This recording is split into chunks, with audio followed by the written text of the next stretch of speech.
일부 감춰진 상처. 그날 새벽 집은 이상하리만큼 고요했습니다. 모든 가족이 잠든 시간 수지는 이불을 덮고 불안한 잠에 빠져 있었습니다. 그때 방문이 삐걱거리며 천천히 열리는 소리가 들렸습니다. 수지는 반사적으로 몸을 굳혔습니다. 방문에는 준혁의 희미한 그림자가 드리워져 있었습니다.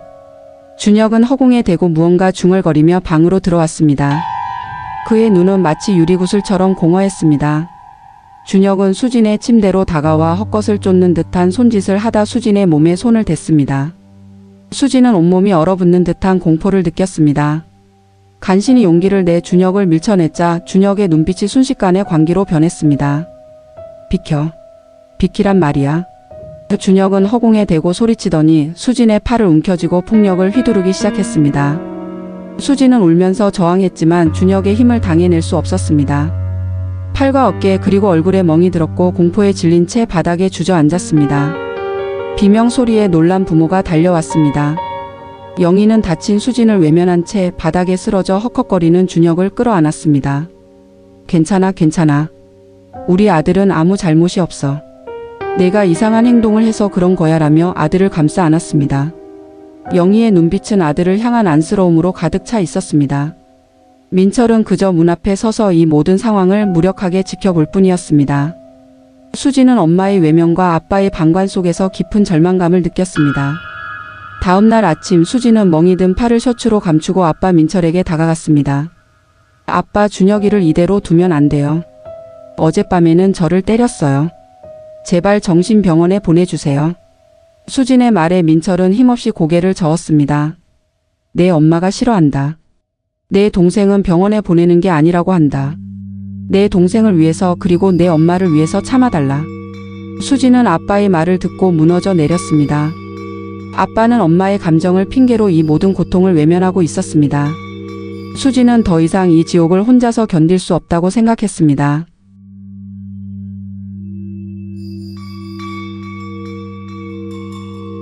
이부 엄마의 고통. 민철은 아들의 폭력이 수진에게 향하자 더 이상 방관할 수 없다고 생각했습니다. 그는 거실에 앉아있던 영희에게 조심스럽게 말을 꺼냈습니다. 여보, 준혁이를 이대로 둘 순 없어. 이제는 전문가의 도움이 필요해. 민철의 말에 영희는 고개를 들었습니다. 그녀의 눈은 아들의 밥그릇을 만지작거리며 붉게 충혈되어 있었습니다. 무슨 소리를 하는 거예요? 내 아들을 감옥 같은 곳에 보낼 수 없어. 영희는 준혁의 증상을 질병으로 인정하기를 완강히 거부했습니다. 매일 아침 준혁이 잠에서 깨어나기도 전에 일어나 아들이 좋아하는 음식을 준비했고 밥을 먹지 않으면 우리 아들 조금만 더 먹으라고 애원하며 떠먹여 주기까지 했습니다. 마치 갓난 아이를 돌보듯 준혁의 모든 행동을 감싸 안았습니다. 이런 엄마의 모습을 본 수지는 분노가 치밀어 올랐습니다. 수지는 엄마에게 다가가 소리쳤습니다.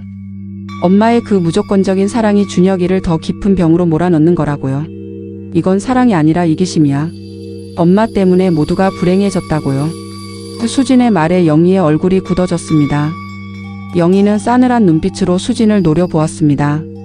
내가 준혁이를 질투하는 거겠지. 우리 아들은 특별해서 그런 거야. 내가 감히 내 아들을 함부로 말하는 거냐. 영희는 수진의 절규를 동생에 대한 질투로 치부했고 수진은 엄마에게 다시 한번 외면당했다는 사실에 깊은 상처를 입었습니다. 민철은 두 사람 사이에 팽팽한 긴장감 속에서 아무 말도 하지 못한 채 고개를 숙였습니다.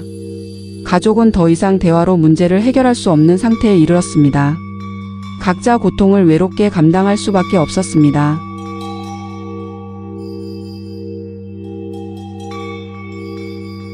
삼부 며느리의 비극. 영희의 완고하고 이기적인 태도 뒤에는 깊은 상처가 자리 잡고 있었습니다. 영희는 젊은 시절 민철과 결혼 후 시댁에 큰 기대를 받으며 첫 아이를 임신했습니다. 시어머니는 오직 아들만을 바라며 영희에게 온갖 보약을 먹이고 태교를 강요했습니다. 하지만 영희는 불행히도 유산을 겪는 비극을 맞이했습니다. 당시 시어머니는 영희에게 내가 사내를 낳지 못해서 그렇다. 대 끊으려고 작정했냐며 모진 말로 영희를 구박했습니다. 영희는 첫 아이를 잃은 슬픔과 시어머니의 학대 속에서 극심한 고통을 겪었습니다. 그 후 영희는 어렵게 다시 임신을 했습니다. 이번에는 쌍둥이였습니다. 영희는 간절한 마음으로 출산을 기다렸지만 또 다시 불행이 닥쳐왔습니다. 출산 과정에서 아들만 잘못되고 딸인 수진만 무사히 태어난 것입니다. 영희는 비통한 마음을 숨긴 채 겨우 딸을 안았습니다. 하지만 시어머니는 영희를 찾아와 하나라도 건졌으니 다행인 줄 알아라. 반쪽짜리 주제에 뭘 바라냐며 영희를 모질게 다그쳤습니다. 영희는 시어머니의 모진 말과 아들을 잃은 슬픔 속에서 딸인 수진에게도 사랑을 줄 수 없었습니다. 그녀는 수진을 자신의 불행에 대한 원망의 대상으로 여기기 시작했습니다. 수진을 볼 때마다 자신이 겪었던 모든 고통이 떠올랐고 그 상처는 영희의 마음속 깊이 자리 잡아 골마가고 있었습니다. 영희는 자신이 겪었던 불행을 수진에게 투영하며 무의식적으로 수진을 차갑게 대하기 시작했습니다. 그 누구에게도 위로받지 못했던 영희의 상처는 결국 또 다른 상처를 낳는 비극적인 결과를 초래했습니다.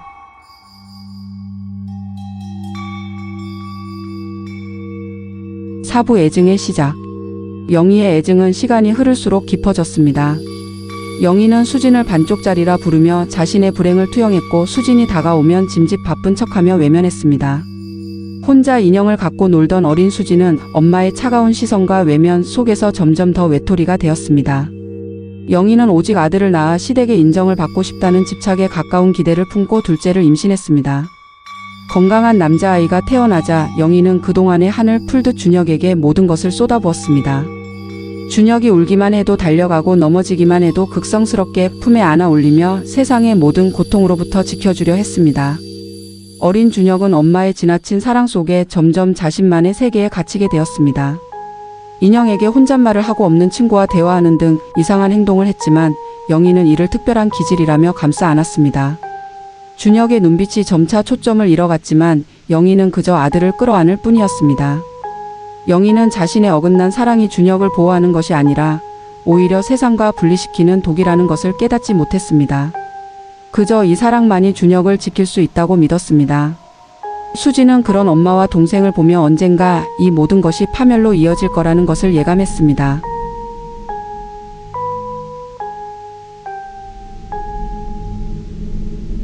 오부 조현병의 그림자. 오냐오냐 키운 준혁은 어린 시절부터 이상한 증상을 보였습니다. 인형에게 혼잣말을 하거나 없는 친구와 대화하는 등 기이한 행동을 했습니다. 영희는 그런 아들의 모습을 예술적인 기질이라며 감싸고 무시했습니다. 우리 아들은 특별해서 그렇다며 오히려 준혁의 행동을 칭찬했습니다. 하지만 준혁의 행동은 점점 더 심해졌고 사춘기 시절부터는 현실과 환각을 구분하지 못하는 모습을 보였습니다. 혼자 중얼거리는 시간이 늘었고 허공을 보며 누군가와 대화하듯 웃거나 화를 내기도 했습니다. 수지는 엄마에게 준혁의 이상 행동에 대해 이야기했지만 영희는 내 동생에게 질투하는 것이라며 수진을 탓했습니다. 영희의 완고한 태도 속에 준혁의 병은 점차 깊어만 갔습니다.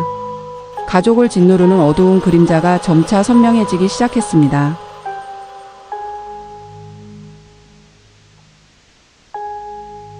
육부 가족의 붕괴. 성인이 된 준혁의 상태는 걷잡을 수 없이 악화되었습니다. 환청과 환각은 그의 일상을 지배했고 그는 가족을 향한 공격적인 성향을 드러내기 시작했습니다. 한밤중에 준혁은 헛것을 보며 난동을 부리기 시작했습니다. 저들이 나를 죽이려고 해. 준혁은 식칼을 들고 휘두르며 가족들에게 달려들었습니다. 민철은 아들을 제지하려 했지만 준혁은 민철을 향해 칼을 던졌습니다. 다행히 칼은 민철의 옆을 스쳐 지나갔습니다. 영희는 아들을 막는 민철에게 달려가 내 아들에게서 떨어지라며 민철을 막아섰습니다. 민철은 아내의 관기에 절망하며 집을 나갔습니다. 아빠가 사라지자 수진은 준혁의 폭력에 홀로 노출되었습니다. 준혁은 수진의 방문을 두드리며 내가 나를 팔아넘겼다며 소리쳤습니다. 두려움에 질린 수진은 경찰에 신고했습니다.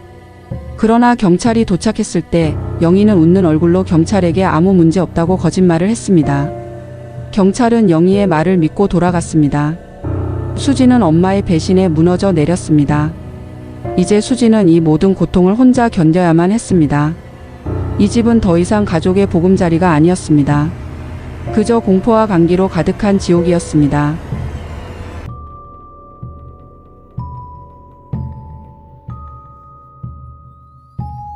칠부 누나의 절규. 더 이상 버틸 수 없었던 수진은 영희에게 무릎을 꿇고 애원했습니다. 온몸의 멍자국만큼이나 영혼이 멍든 수진의 눈에는 절망이 가득했습니다. 엄마, 제발 준혁이를 보내주세요. 이대로 가다가는 저 죽을 것 같아요. 제발 준혁이를 정신병원에 보내주세요. 제발요. 수진의 목소리는 갈라졌고 눈물은 멈추지 않았습니다. 하지만 영희는 굳게 서서 흔들리지 않았습니다. 아들의 밥그릇을 끌어안고 내 아들을 감옥 같은 곳에 보낼 수 없다며 울부짖었습니다. 그토록 냉담했던 영희가 준혁의 이야기에는 눈물을 흘리는 것을 보며 수진은 더 깊은 분노를 느꼈습니다. 엄마의 그 무조건적인 사랑이 준혁이를 더 깊은 병으로 몰아넣는 거라고요. 이건 사랑이 아니야. 엄마의 이기심이야. 엄마 때문에 우리 가족이 다 불행해졌다고요. 수진의 절규에 영희의 얼굴이 일그러졌습니다. 그녀는 마치 오랜 비밀을 토해내듯 떨리는 목소리로 말하기 시작했습니다. 내가 감히 내 고통을 알아? 내가 얼마나 힘들었는지 알아? 영희는 자신의 며느리 시절 유산을 겪었던 비극과 시어머니의 모진 학대를 쏟아냈습니다. 그리고 그녀의 목소리는 점점 더 격양되었습니다. 내가 어렵게 다시 임신한 쌍둥이. 아들을 잃고 너만 살았다. 그때 시어머니가 나에게 반쪽짜리라 비웃고 내가 내 아들을 죽게 했다며 비난했어. 영희의 눈은 광기에 물들어 있었고 그녀의 손가락은 수진을 향했습니다. 내가 태어나서 내 아들이 죽었다. 내가 태어나서 내가 이 고통을 겪는 거야. 내 아들을 잃은 슬픔과 그 모든 원망 나는 너에게 다 쏟아냈어. 수진은 엄마의 입에서 나온 끔찍한 말에 큰 충격을 받았습니다. 이제야 모든 것이 설명되었습니다. 자신이 겪은 모든 외면과 폭언, 그리고 엄마의 이해할 수 없는 집착이 모두 엄마의 과거에서 비롯된 것임을 깨달았습니다. 수진은 준혁의 폭력보다 자신의 존재 자체가 엄마의 상처였다는 사실에 더욱 깊은 절망을 느꼈습니다.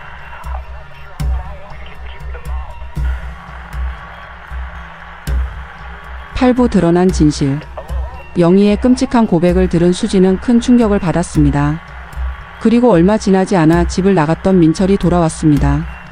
민철은 아내와 딸의 관계를 조사하며 과거의 진실을 알아냈습니다.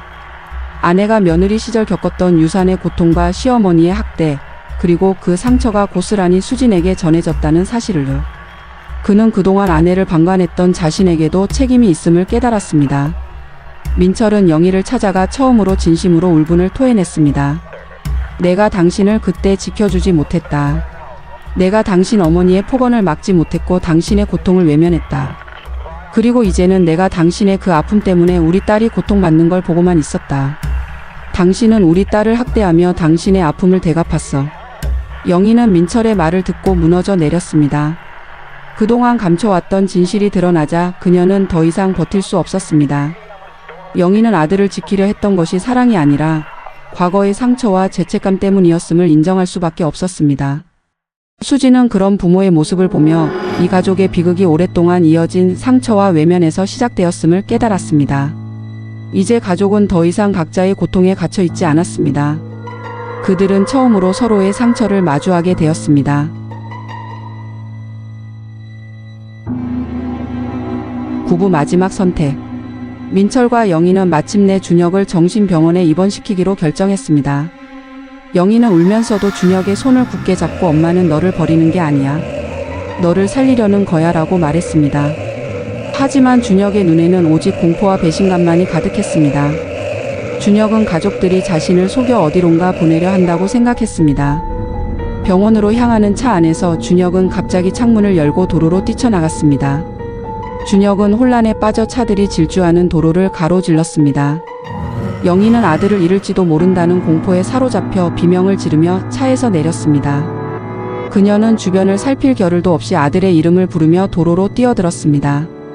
영희의 눈에는 오직 아들 준혁의 뒷모습만 보일 뿐이었습니다.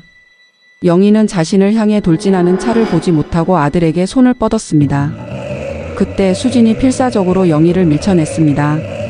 영희는 아스팔트 바닥에 넘어졌고 차는 그녀의 머리 위를 아슬아슬하게 스쳐 지나갔습니다. 영희는 숨을 헐떡이며 바닥에 주저앉았습니다. 그녀는 그제야 자신이 과거의 트라우마에 갇혀 아들을 놓아주지 못했고 그로 인해 딸에게 또다시 상처를 줄 뻔했음을 깨달았습니다. 영희는 고개를 들어 수진을 바라보았습니다. 수진은 준혁의 폭력에도 엄마의 외면에도 꿋꿋하게 버텨온 자신의 멍든 삶이 주마등처럼 스쳐 지나갔습니다. 그럼에도 불구하고 수진은 엄마를 구했습니다. 영희는 수진을 보며 무너져 내렸습니다.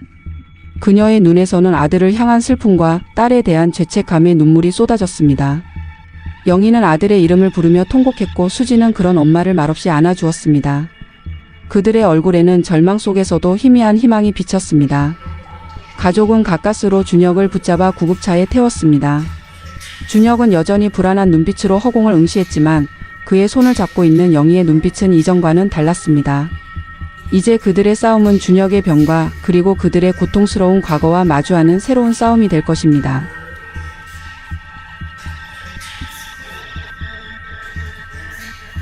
10부 새로운 시작. 준혁은 무사히 정신병원에 입원했고 가족은 처음으로 준혁의 병을 직시했습니다. 영희는 매일 병원을 찾아갔습니다. 이제 그녀는 준혁을 감싸는 대신 전문가의 도움을 받아 자신의 아픔과 마주하기 시작했습니다. 오랜 시간 곪아왔던 과거의 상처가 드러나자 영희는 모든 것을 잃은 듯 통곡했습니다. 민철은 그런 아내의 곁을 묵묵히 지키며 그동안 방관했던 자신의 잘못을 되돌아보았습니다. 그는 이제야 비로소 가정의 울타리가 되어주기 시작했습니다. 영희는 정신과 치료를 받기 시작했고 수진에게 진심으로 용서를 구했습니다. 영희는 엄마가 그때 너를 사랑할 용기가 없었어라고 말하며 눈물을 흘렸습니다. 수진은 엄마의 진심 어린 사과에 그동안 쌓였던 아픔을 조금씩 내려놓았습니다. 수진은 엄마에게 엄마의 잘못이 아니다라며 따뜻하게 안아주었고 모녀의 관계는 조금씩 회복되기 시작했습니다. 준혁은 시간이 지나면서 조금씩 상태가 호전되었습니다. 여전히 불안정한 모습을 보이긴 했지만 더 이상 가족을 향한 폭력과 관계는 없었습니다. 이들의 가정은 여전히 아픔이 남아 있었지만 서로의 상처를 보듬으며 진정한 가족으로 거듭나기 시작했습니다. 준혁의 병은 사라지지 않았지만 가족은 더 이상 도망치지 않았습니다. 서로의 상처를 이해하고 마주하는 법을 배웠습니다. 진정한 어른들의 동화는 해피엔딩이 아닐 수도 있다는 것을 보여주며 이 이야기는 끝이 났습니다.